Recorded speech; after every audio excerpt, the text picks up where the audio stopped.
your girls, grab your beers. Hey everybody, this is Charlie from Anthrax, and you are listening to today's Boondoggle. This is Mark Metcalf, and you are listening to today's Boondoggle with Bailey on Domain Cleveland Radio. You are listening to today's Boondoggle with Bailey on Domain Cleveland Radio. Yes, Kato Kalin listens to this all the time. Welcome to today's Boondoggle. Now here's your host.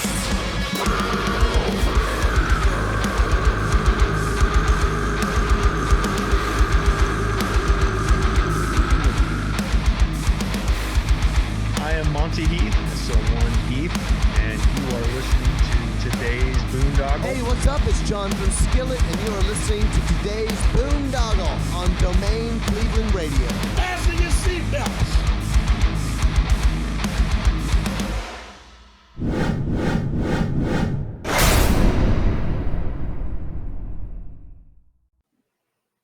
What's going on, everybody? It's Bill Bailey with today's Boondoggle. And real quick housekeeping note, if you're watching us on YouTube or Rumble or BitChute or Odyssey, please hit that follow and subscribe button. And if you're listening to us on Spotify or Apple or Google or any of the podcast platforms, please hit that follow and subscribe button.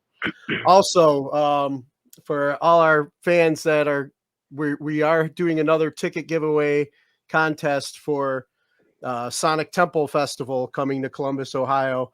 So if you are, want to try for a chance to win those, please hit our social media platforms up. We'll be putting an announcement out there on either our Instagram or Facebook.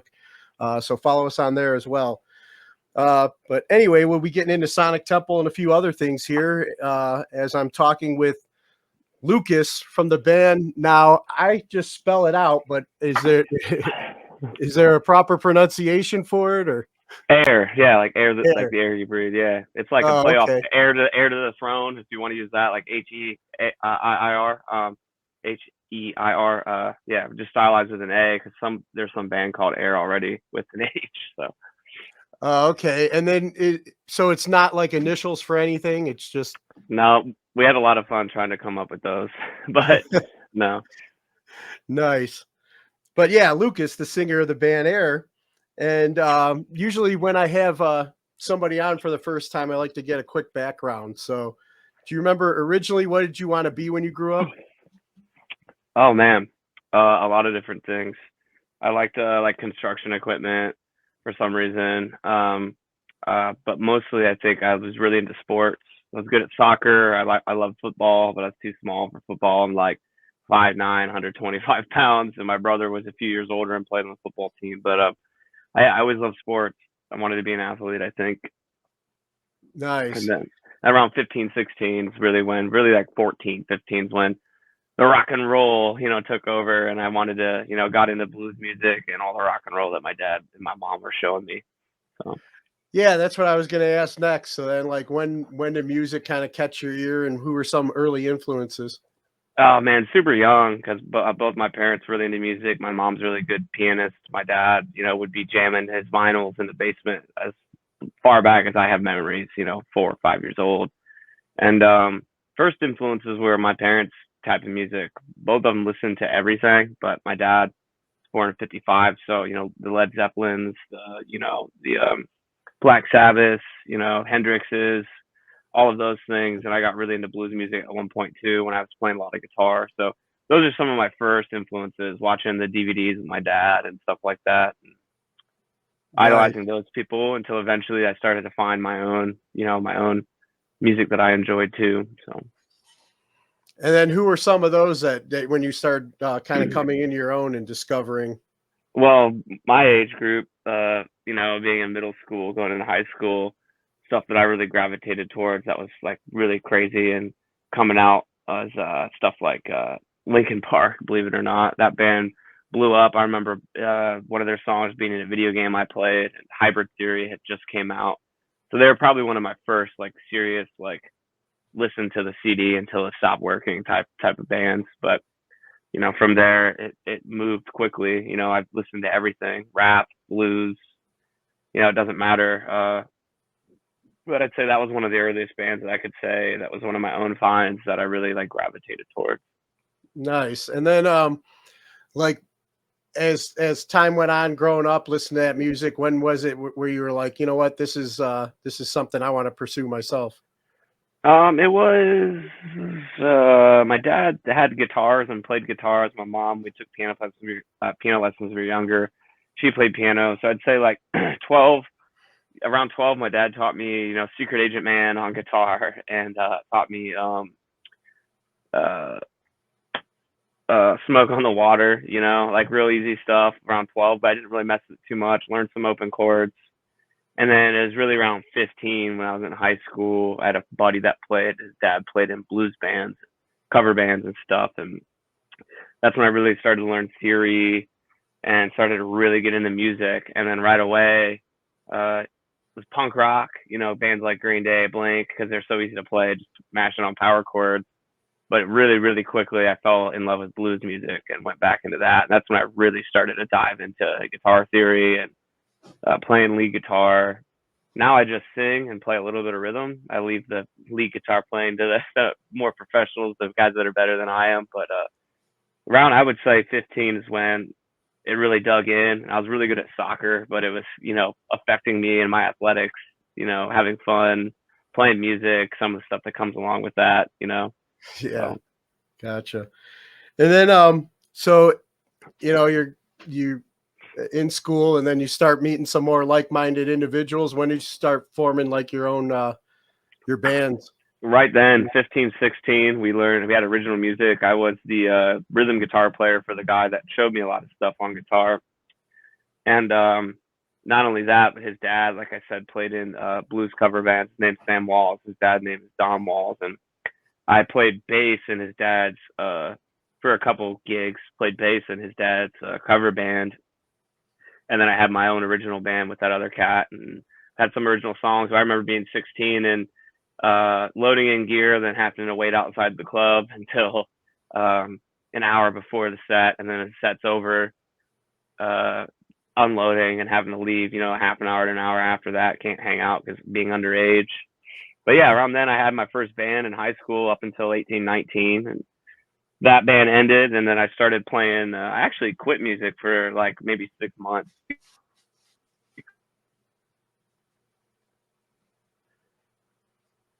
Oh, you froze up on me.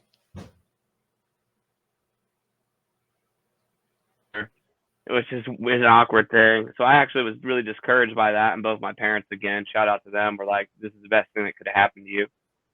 So I started playing again, singing again, and then started my own band called Astro Gypsy. And then some cats in Columbus, a band called Zoo Trippin', met them, and they really helped that band kind of get into the Columbus scene. And that would have been years later at like 23, 4 probably. So, yeah, I was going to ask you, what was like the music scene like down there in Columbus when you guys were getting started? A lot like how it is now. You got a lot of locals that grind really hard. Columbus, I think, is the 14th or 15th, where it's just behind Indianapolis. But the music scene there kind of could be a lot more than what it's given credit for, and I think it is a lot more than what's given credit for. There's a really good music scene, and obviously with a festival like Sonic Temple being around, that kind of shows it. There's so much talent in Columbus, from all types of genres of music, and then also even comedy, stuff like that. There's all sorts of talent there. So I wouldn't say it's much different than what it was like when I first got into it. I think I just got into the scene more, got more experience in it, met more people in it, stuff like that. And there's so much talent in Columbus. It is really is a music city. Nice. And then when did AEIR come together for you? I was on tour with my old band called the Turbos, and in 2019 we did like 160 shows, 40 some states, 33,000 miles on a tour. It was broken into 46 dates, 60 dates, and then 60 dates. We ended a little early, but I was on the way back from the tour, and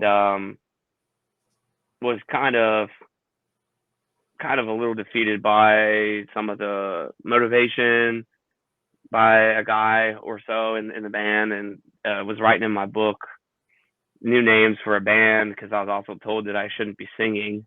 So, or that I wasn't, I wasn't a singer essentially. And that really pissed me off and motivated me. And I was like, I'm going to be a freaking front man. I know. Can we swear on this show? Yeah. Okay. And I was told I wasn't, and I wanted to be so I was like, fuck it. I'm going to be a front man. I'm going to go for this. And, called up Taylor, who is, one of my best friends. And, he and I started this band. He was the first guy I called. He was in another band called Koya Hill while I was in the Turbos.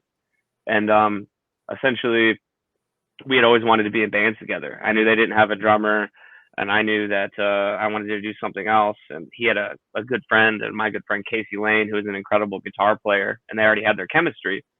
So I was, called him up, got Taylor involved, got Casey involved, and then from there it just kind of picked up steam. And then Taylor and I, that was around January or February of 2020.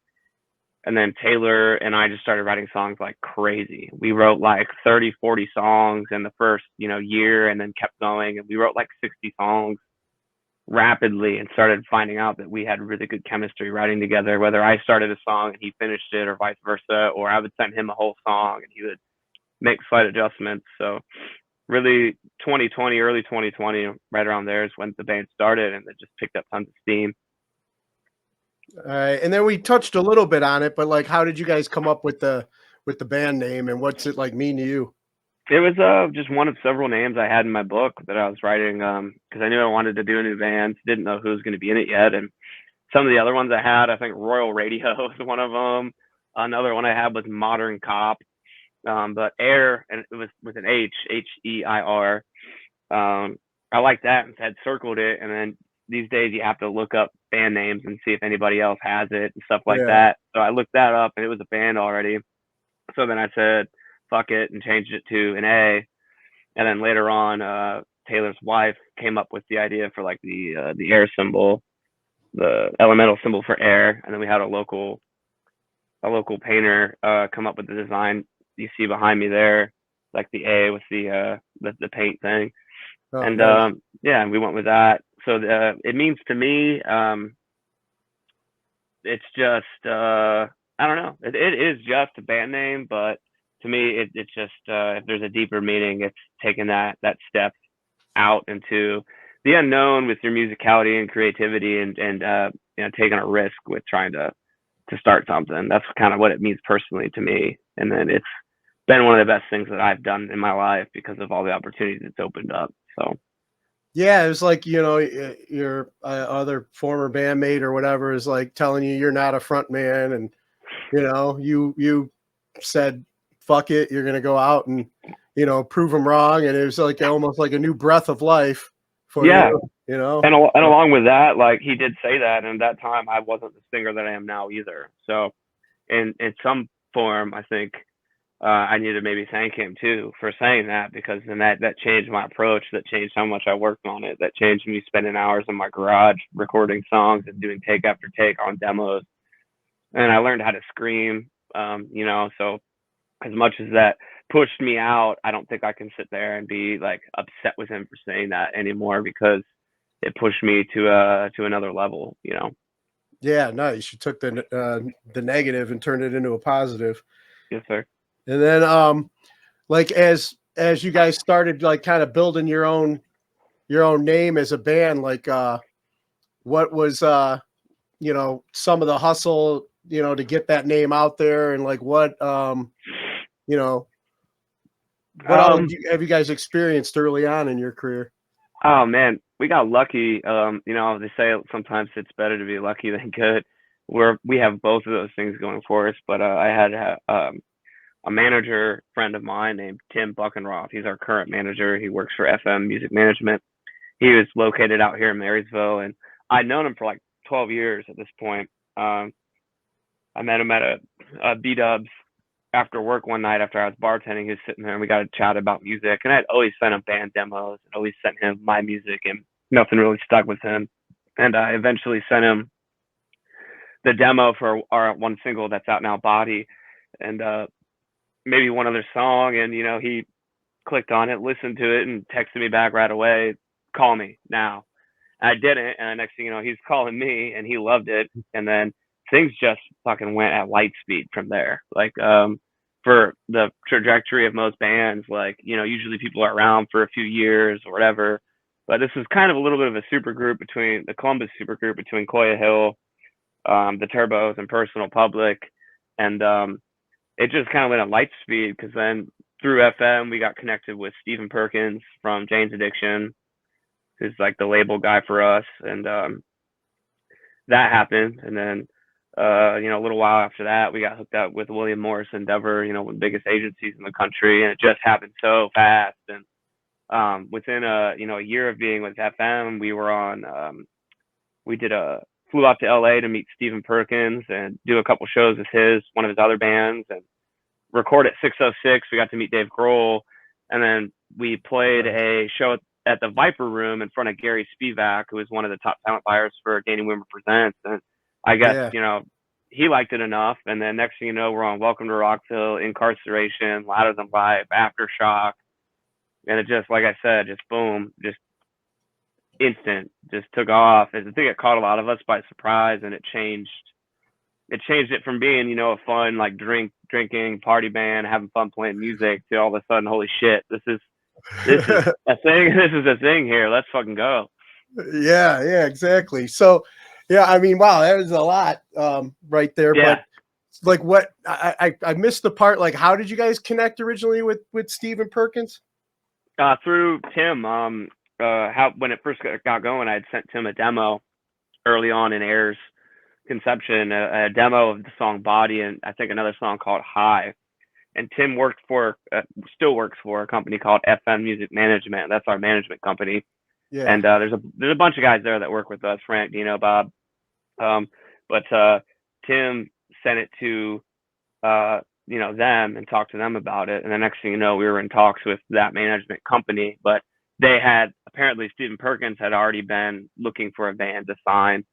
And for whatever connections, the music world's so connected. It's a smaller circle than a lot of people realize, but it is. Our music landed in Stephen Perkins' fucking hands, and he loved it. And then he sent it to some of his friends and other industry people and asked, "Am I crazy, or is this fucking cool music?" And next thing you know, we're talking to Stephen Perkins, which was pretty wild. So and then you said he brings you guys out to LA to record at his studio.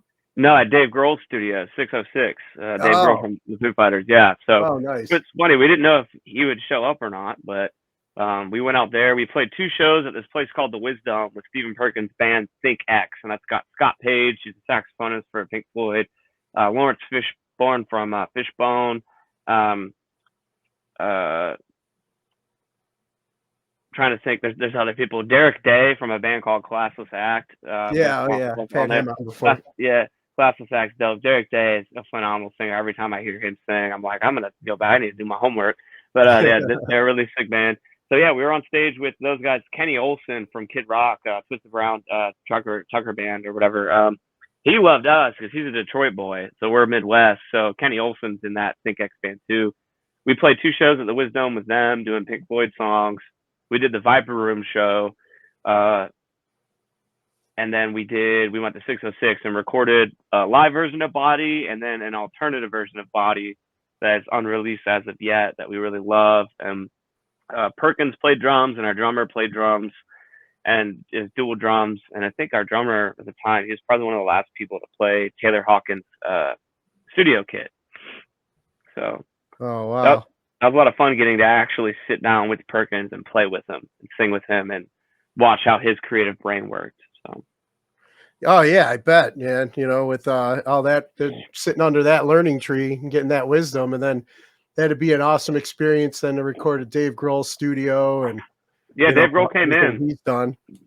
We weren't expecting him to come in, and all of a sudden you see this dude wearing the Canadian tuxedo, denim on denim, big tall dude with long dark hair comes walking in, and we were already cracking into a 30 rack of Bush Light at that point, and he made the comment, you guys drinking already? I was like, yeah.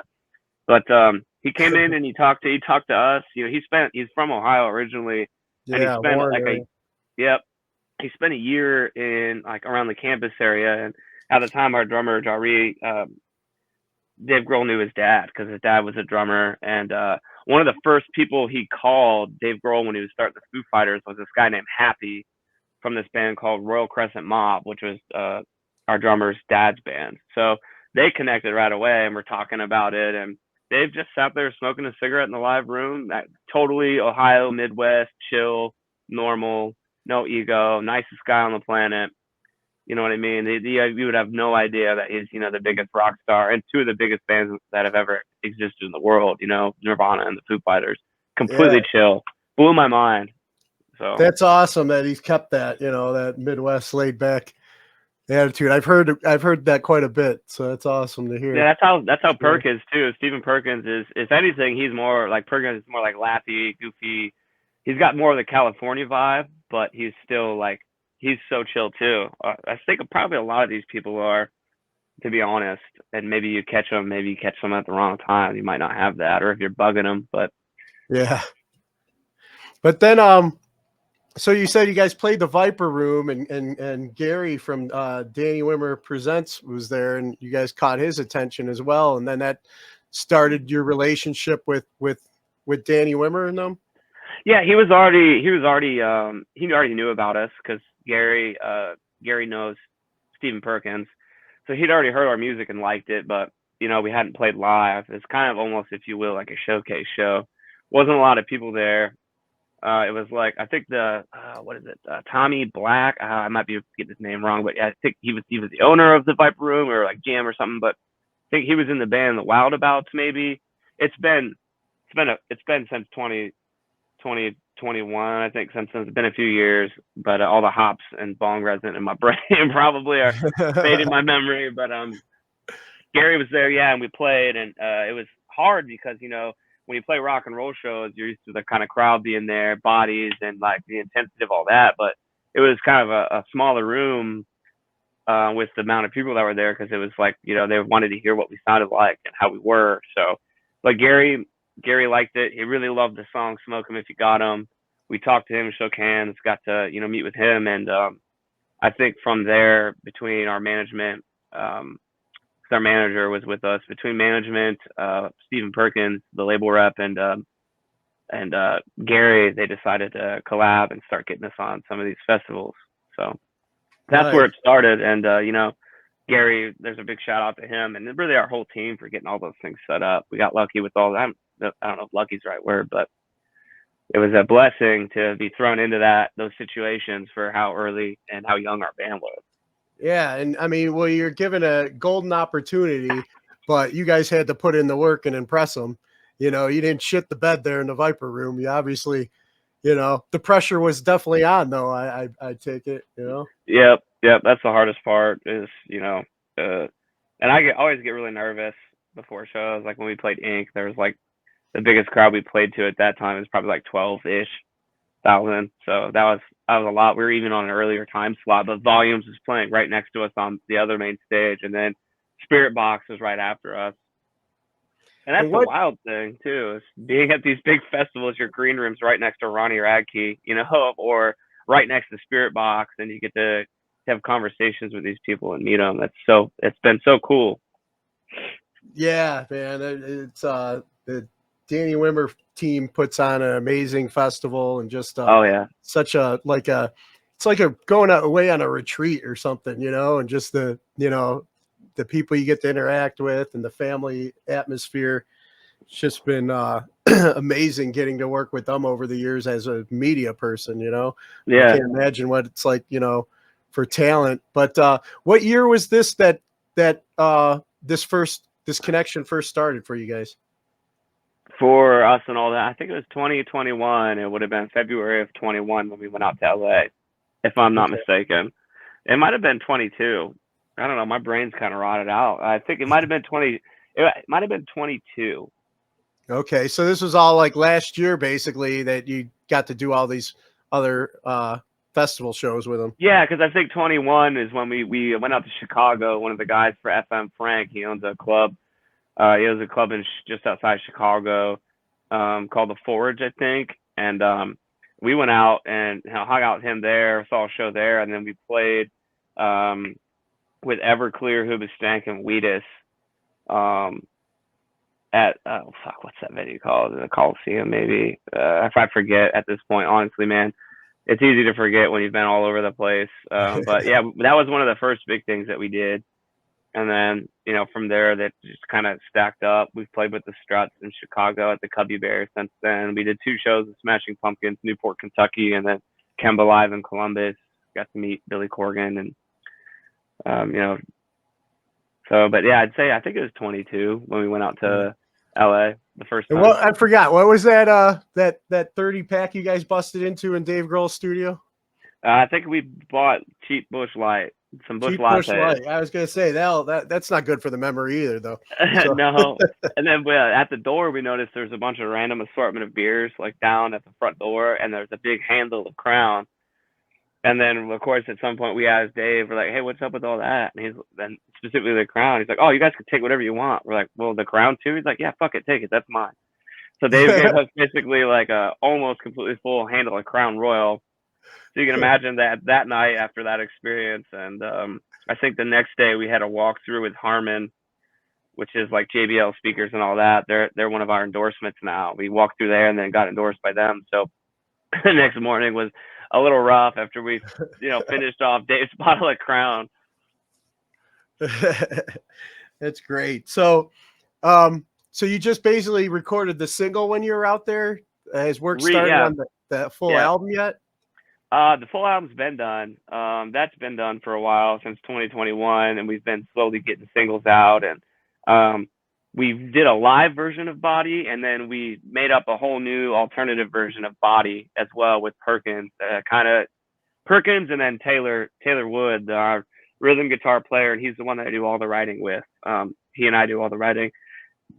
Perkins and him kind of took the steering wheel on that, and they kind of rewrote and reworked Body into a whole another alternative single version of it that we're sitting on too.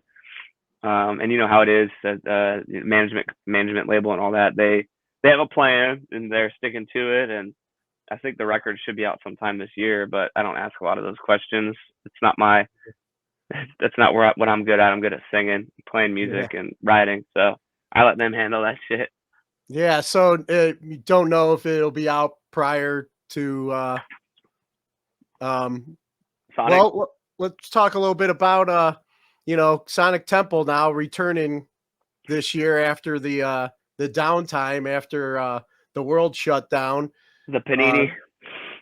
Finally bringing back their big festival to your hometown. Like, what's this going to be like for you guys to get to play this one? Fucking huge, man. I went to when it was Rock on the Range, the year that Red Hot Chili Peppers headlined, the year that Metallica headlined, and seeing local bands when I was dreaming of playing it, seeing local bands that I respected and loved get on there, and now this year we're on it. It means the world to you, man. It shows it's a lot of hard work. That your friends that are going to be there anyway. You got lots of friends that are going to be there, and representing Columbus. It really does mean the world. And we've played some of these other big festivals, but this one's definitely one of those check marks on the bucket list of like something we've always wanted to do. So we're really happy with the promoters and everything that got us on there, and all the local sponsors and all that shit that we finally got it, dude. It's awesome. It's awesome to do to be there. And I'm sure we'll be a little bit earlier of a time slot, but I think I know what stage we're on. I don't know if it's been announced yet, so I don't know if I can say, but it's a blessing, man. And it's awesome. Yeah, I mean, it sounds like this whole journey's been, like you said, kind of fast, but huge for sure. And to be able to play, the infamous Viper Room, and then to play these other festivals and size, huge size crowds.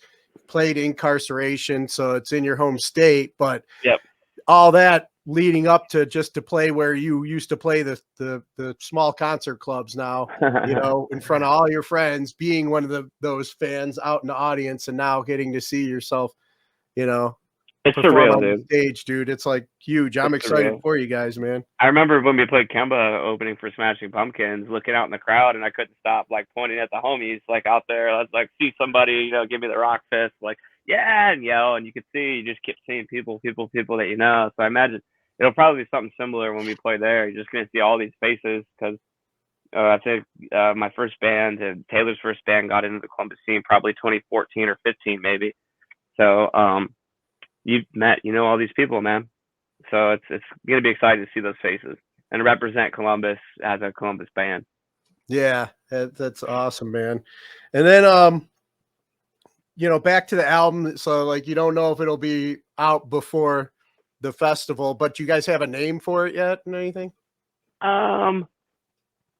No, I don't think we have a name. I think I don't know how much I'm allowed to say. I'm sure I'm allowed to say this. I'm the fucking artist, but I think we're gonna go with kind of like the Led Zeppelin approach. Like they had Zep 1, Zep 2, but instead of the Roman numerals, we kind of talked about maybe doing the elemental symbols. So the first one, air, would be the elemental symbol for air, and after that we might do earth or something, because we got another demo, a second song that'll maybe be on the next record or grouping of songs. It's called Common Ground, so we might play around with that. But you never know, things change, shit changed. I mean, look at Machine Gun Kelly and Travis Barker.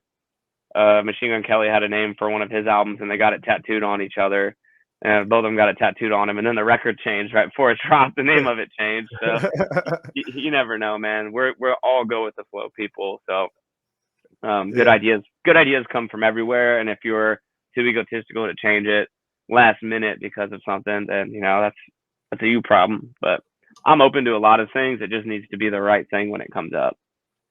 So gotcha. And then what's like the latest single you guys are pushing right now? The latest one is Tug of War. That's the last one we released, Tug of War. That's the third single we released a little while ago onto all platforms.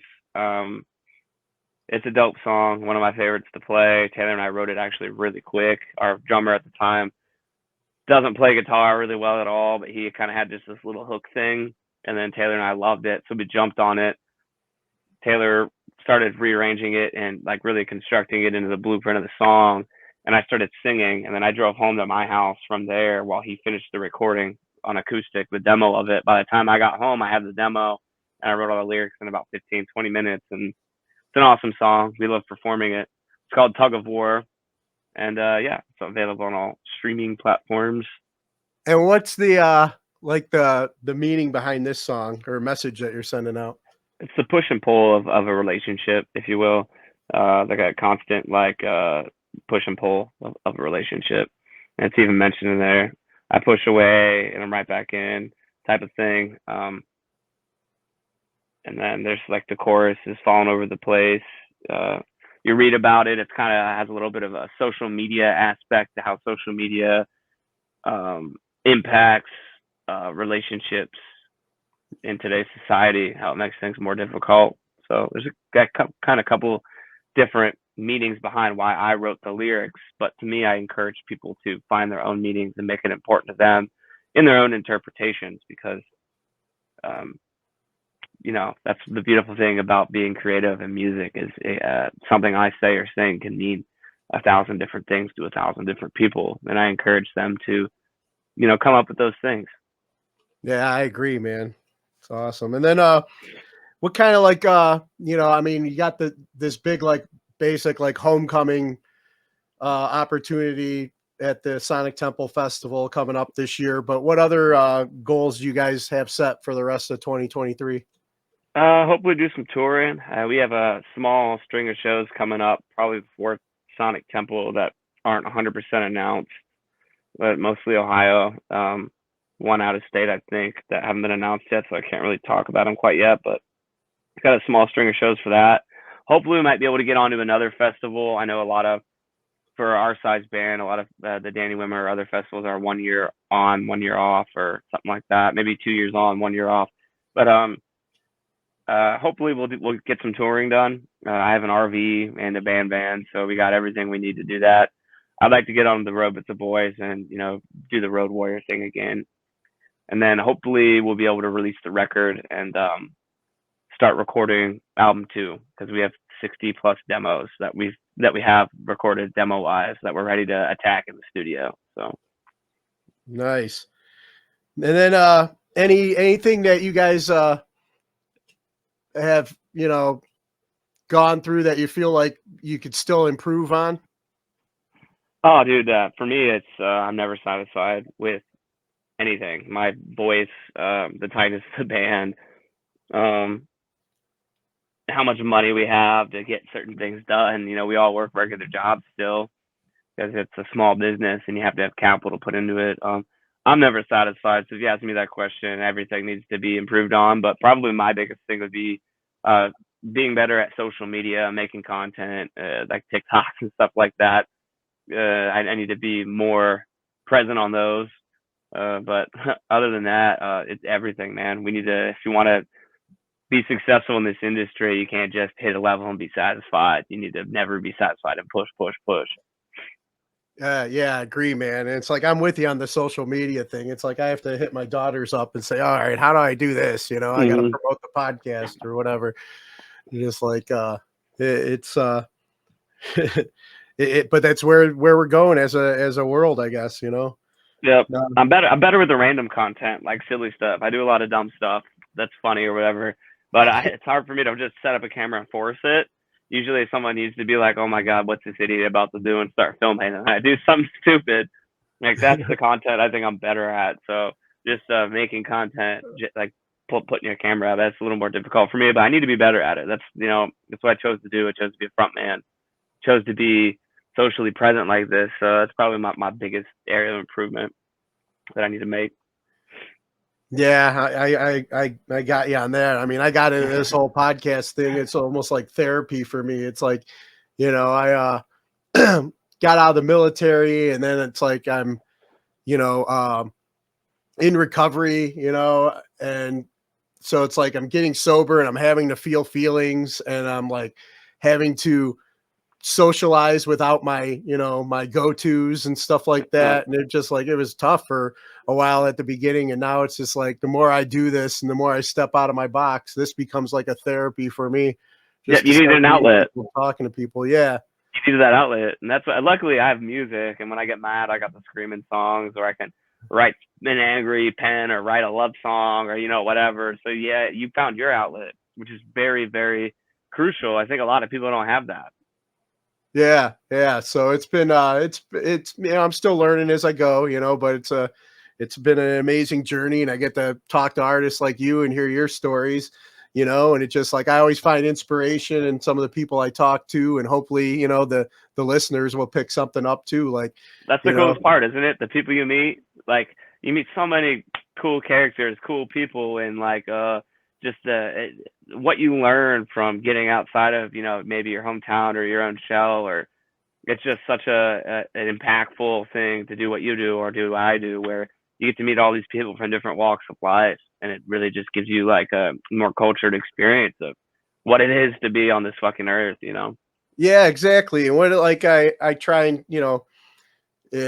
teach my daughters, but what I've learned a lot too is just like, and hopefully, the fans that, out there pick this up as well, is just like, we're the artists I get to talk to, and, people put them on these pedestals or whatever. And I'm not saying a lot of people haven't earned their spot there or whatever, but they just want to be treated normal, like you were saying, kicking it with Dave Grohl at the, they just want to be treated like a normal person and normal dude. And it's more of a headache. They got to almost put guards up when you're coming at them all like crazy. It's like, and for people to hear them be comfortable and open, whenever I have guests on here, I think that's, I learn from it, and hopefully, like I said, the fans learn from it too, that, we're all people just, I'm not even that big yet, but there's been bars I go to or whatever, and I'm just trying to sit there and have a drink. And the next thing you know,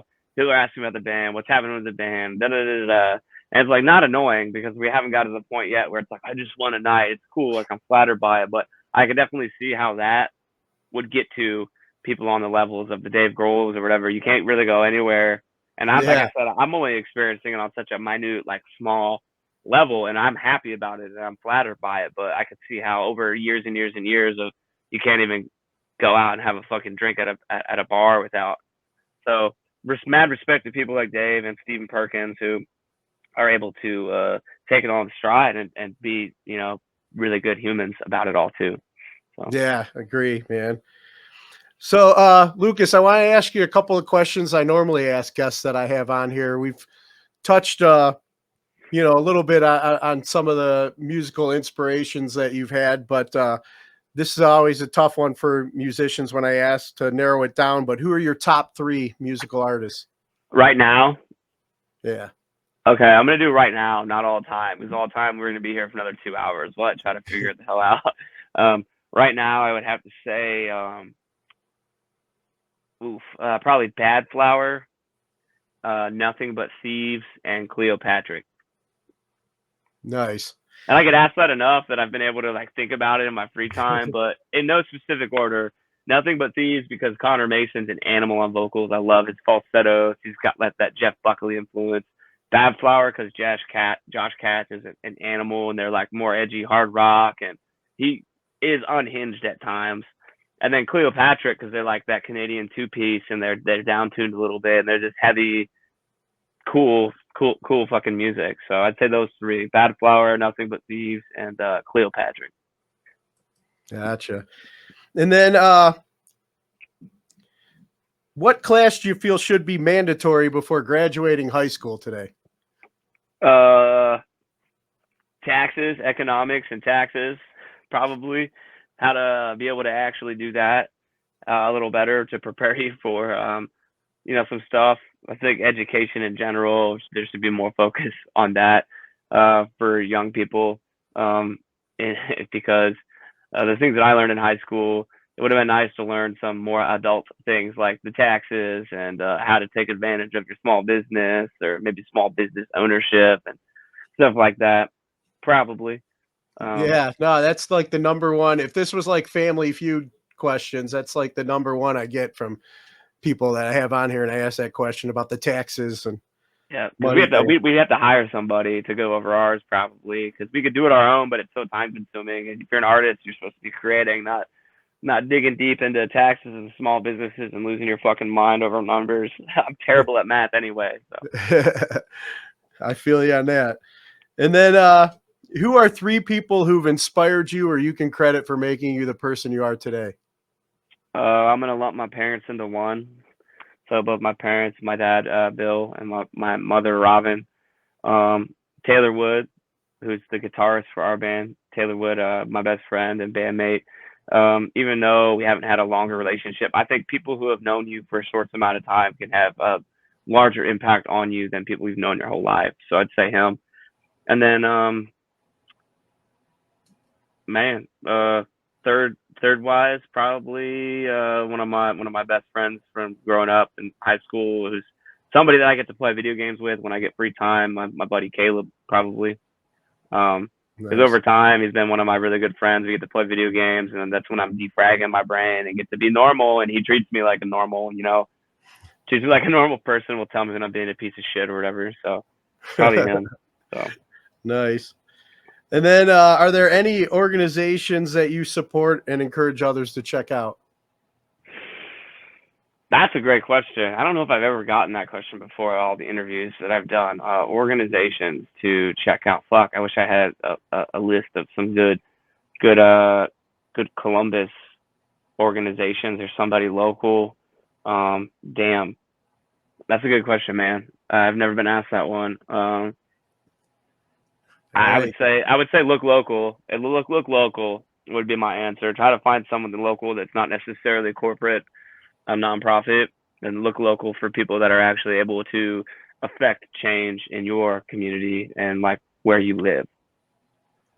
Well, that right there is a good answer. I mean, I'm on the same.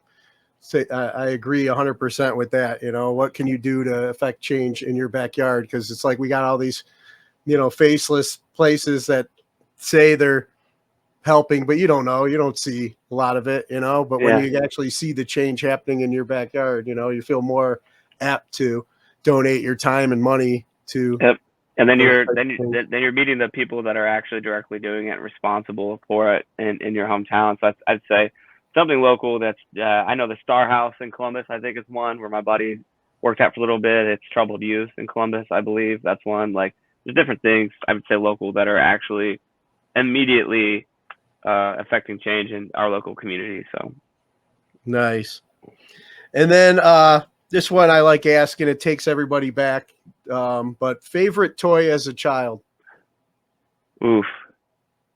Yeah, I always had like little Hot Wheels cars and like a little construction equipment, but probably whatever video game system I had. I think we got the place. We had a Super NES, and then we had a N64. So for me, it was always video games. Probably were my favorite toys, if that counts. And if not, then That's what led you to Lincoln Park. So right. yeah. It was literally, I think, PlayStation 1, maybe PlayStation 2. There's a skateboarding game where A Place for My Head was in. So yeah, Nice. but favorite toy, probably video games in my free time still. So Nice. And then any message that you have for our military members currently serving overseas? thank you, and we love you. Get home safe. My brother-in-law is a former Marine. We have friends that have served, so we appreciate you guys, regardless of whatever fucking politics is going on, what side you're on. These people are, fighting and putting their lives up for our freedom. So let's not make it political. Like, I don't care what you're doing. These people have lives and families. So thank you, and get home safe. Awesome, man. Well, man, Lucas, thanks, dude. It's been good. Thanks for the time. It's been good talking to you, and I'm definitely looking forward to catching you guys at the big homecoming Sonic Temple performance. Will I get to meet you? We're playing Sunday. Will I get to meet you? I hope so. I still haven't gotten the official approval. I mean, I've got approved for giveaway tickets, but I haven't got the official media, blessing yet that I'll be. Yeah, the in media credentials. That's huge. Yeah. That's a walk wherever you want type pass. But hey, man, Yeah, if you pretty do get much. there, make sure you email us or our management or whatever, and let's link up. I like to put faces and names and shake the hands, especially Yeah. as a former military guy. So yeah, Yeah, man, for sure. I'll make sure we get connected, man. hell yeah, brother. Appreciate that. And then real quick before I let you go, you mind doing one last favor for me? Yeah, of course. Just cut a promo ID for the show. Just introduce yourself, and you're listening to today's Boondoggle. Yeah. Hey, my name's Lucas, and I'm from AEIR. I'm the singer for AEIR, and you're listening to today's Boondoggle. You want to do that one more time? Yeah. All right. Hey, what's up? My name's Lucas. I'm the singer for AEIR, and you're listening to today's Boondoggle. Awesome. Lucas, thank you so much, man. It's good talking with you. Thanks for your time. Thank you very brother. much. Pleasure meeting you, brother. Thank you so much. Hopefully, I'll see you on Sunday for Sonic Temple, brother. Thank you. Yeah, sounds good.